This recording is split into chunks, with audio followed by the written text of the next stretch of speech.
Assalamualaikum dan salam sejahtera. Kembali lagi bersama dengan saya di Tengkuruk Channel. Jadi pada kalian yang menonton video ini, didoakan agar semuanya berada di dalam keadaan yang sehat dan baik-baik saja. Guys, ada berbaki 9 hari lagi guys. Perlawanan Piala AFF akan berlangsung. Saat ini Timnas Indonesia guys menjadi tumpuan ya, seluruh mata tertumpu pada Timnas Indonesia. Apa tidaknya mereka menampilkan pemain-pemain U22 guys, kebanyakannya adalah pemain-pemain U22 yang akan tampil untuk Piala AFF tahun 2024 ini. Nah, apabila melihat situasi sekarang ini guys, di peringkat senior Timnas Indonesia sudah melaju pada putaran yang ketiga, dan hari ini Indonesia telah memecahkan rekor yang mana di ASEAN ini Indonesia telah melepasi rekor poin tertinggi. Hari ini Indonesia meraih 6 poin setelah beberapa laga yang dia tempuhi di kualifikasi Piala Dunia untuk tahun 2026. Dan rekod tertinggi sebelum ini adalah Vietnam, yaitu meraih 4 mata ya di kualifikasi Piala Dunia.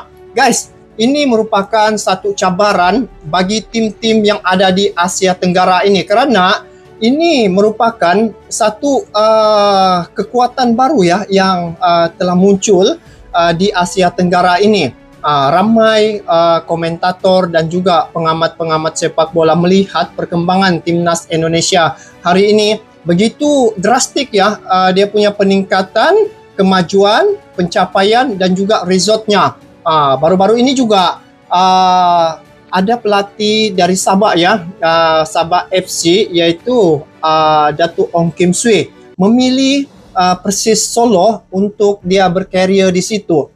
Sedangkan kalau di Malaysia ni banyak juga kelab guys, tapi kenapa dia memilih Persis Solo untuk dia berbakti ataupun kariernya dia memilih Persis Solo. Jadi ini juga menjadi satu perbualan ataupun topik hangat bagi pengamat-pengamat sepak bola yang ada di sekitar Asia Tenggara ini, khususnya pengamat-pengamat sepak bola di Malaysia. Nah, untuk laga yang akan dihadapi oleh Timnas Indonesia pada tahun hadapan, ada 4 laga lagi yang akan ditempuhi oleh Timnas Indonesia ya, iaitu menghadapi Bahrain, China, Jepang dan juga Australia.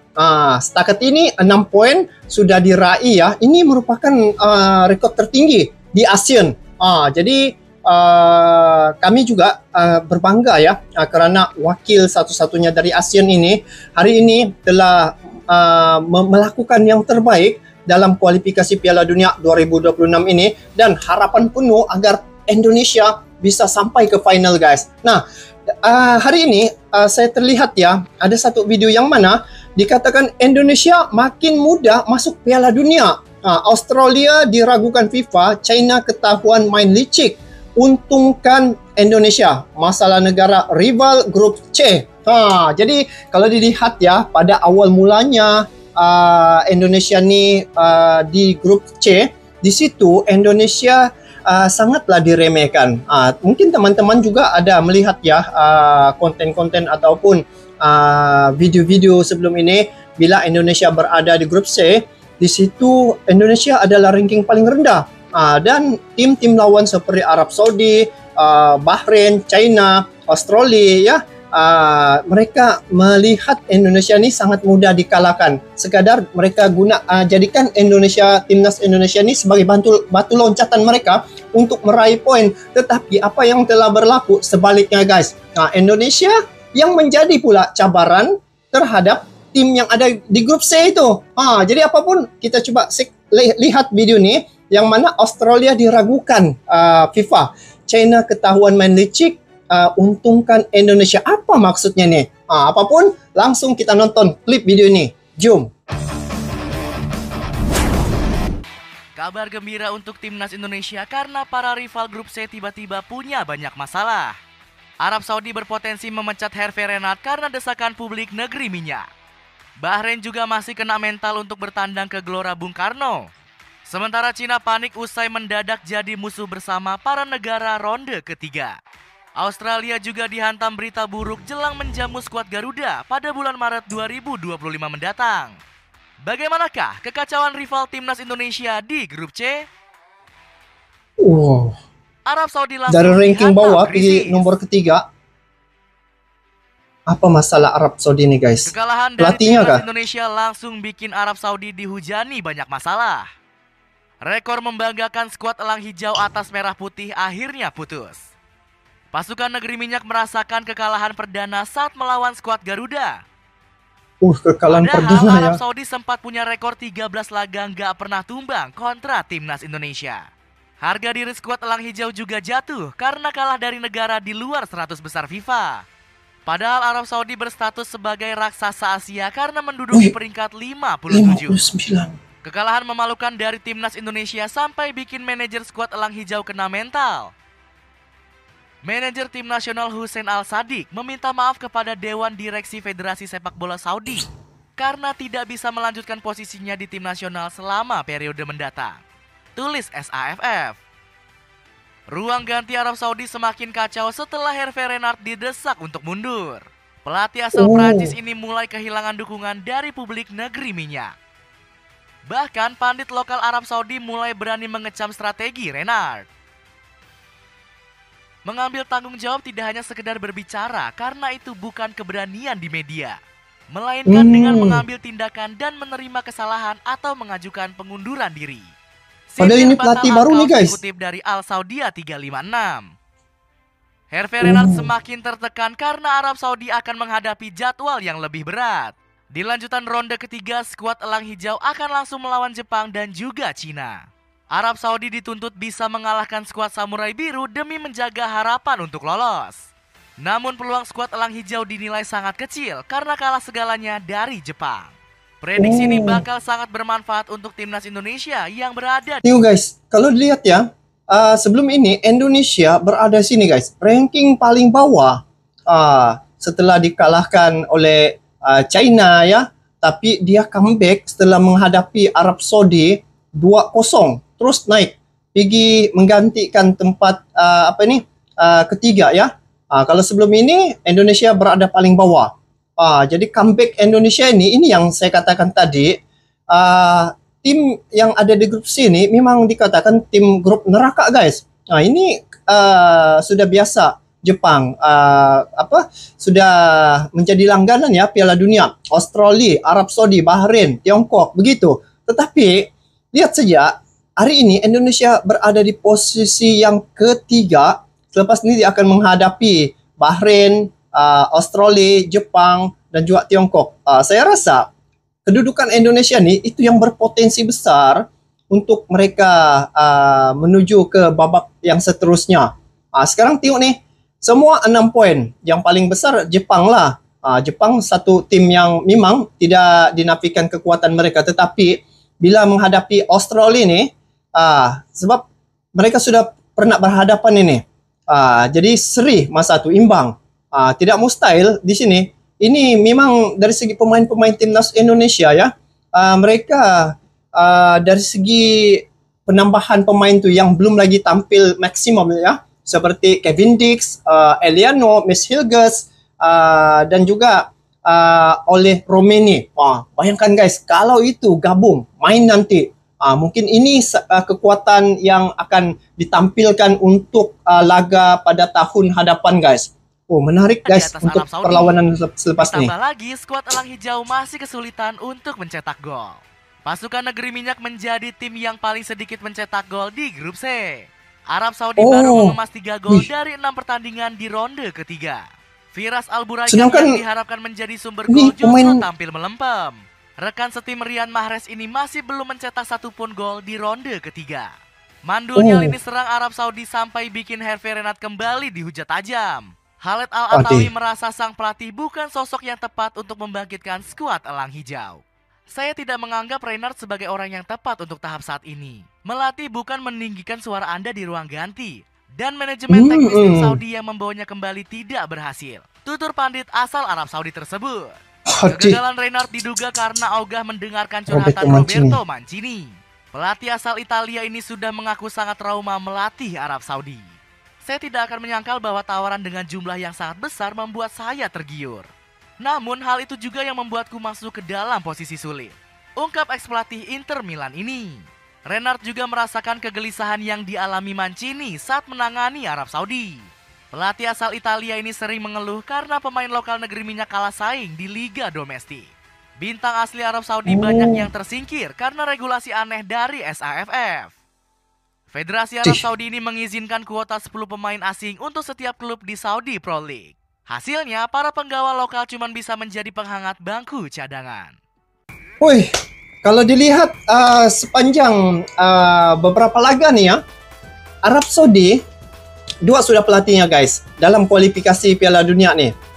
Mula-mula Roberto Mancini, yang kedua yang tadi itu. Jadi bila melihat ya apa yang telah berlaku terhadap persepak bolaan di grup C ini, Indonesia merupakan tim yang awalnya diremehkan tetapi dia bangkit, telah berubah total ya. Dia punya kekuatan dari segi taktik, dari segi penampilan dan juga result itu. Bayangkan berada di posisi paling bawah, tiba-tiba beberapa laga yang mereka tempuhi sebelum ini memang sudah terlihat ya dia punya bagaimana corak permainan para pemain timnas Indonesia. Dan setelah itu dikalahkan ya, 2 laga dikalahkan oleh Jepang, dikalahkan oleh China. Lepas tu bila menghadapi Arab Saudi di situ telah berubah. Sedangkan masa tu pemain-pemain yang baru dinaturalisasi itu belum lagi gabung ya, belum digunakan semaksimal oleh Coach Sintayong. Tetapi dengan pemain-pemain sedia ada tu mereka bisa mengalahkan Arab Saudi 2-0. Awal perlawanan itu sudah ada kejutan, ada ancaman yang telah dilakukan oleh timnas Indonesia dan tidak mustahil timnas Indonesia akan sampai ke Piala Dunia ya. Karena apa? Dalam grup C itu Indonesia menghadapi tim yang berada ranking yang baik-baik semua ya.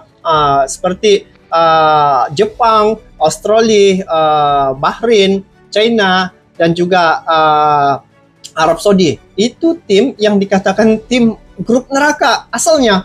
Tetapi bila berhadap dengan Indonesia ya, itulah saya pun agak rasa terkejut juga guys, kerana apa yang telah dilakukan oleh Pak Erick Thohir dengan penampilan timnas Indonesia, dia punya program ini telah berjaya guys.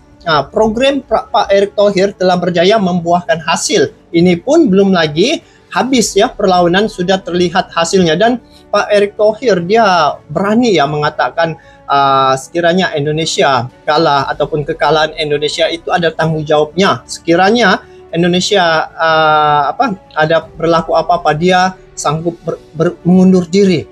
Itu pernyataan guys, bukan mudah untuk dilontarkan kalau tidak ada dasar kekuatan dan juga keyakinan. Bermakna di sini keyakinan Pak Erick Thohir Indonesia bisa melaju lagi ke babak seterusnya, ada di situ keyakinan yang cukup besar. Apa rahasianya? Kita tunggu sampai habis perlawanan ini apa lagi yang akan dilakukan oleh Pak Erick Thohir. Saat ini Indonesia sudah berada di posisi 125 ranking peringkat FIFA. Target Indonesia berada di 100 besar ranking peringkat FIFA. Ada beberapa tangga lagi yaitu 25 tangga ya, dan berbaki 4 laga lagi. Bayangkan guys, 4 laga ini pasti ada lagi penambahan poin dan kedudukan ranking di peringkat FIFA timnas Indonesia pasti akan berubah lagi. Dan inilah yang menjadi sorotan, menjadi tumpuan tim yang ada di Asia Tenggara ini terhadap timnas Indonesia guys.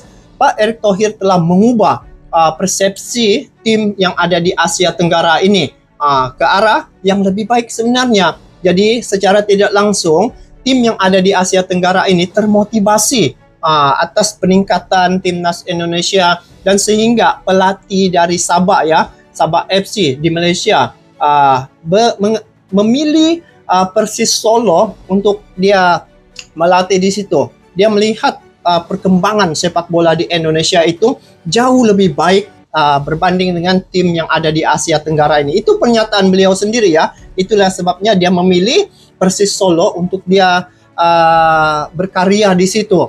Jadi mungkin ada perkara-perkara yang mungkin dia ingin mempelajari, dan telah terbukti juga beberapa waktu sebelum ini Madam Pang bertemu dengan Pak Erick Thohir, ingin mempelajari sesuatu. Begitu juga kerjasama ya antara Pak Erick Thohir dan juga TMJ.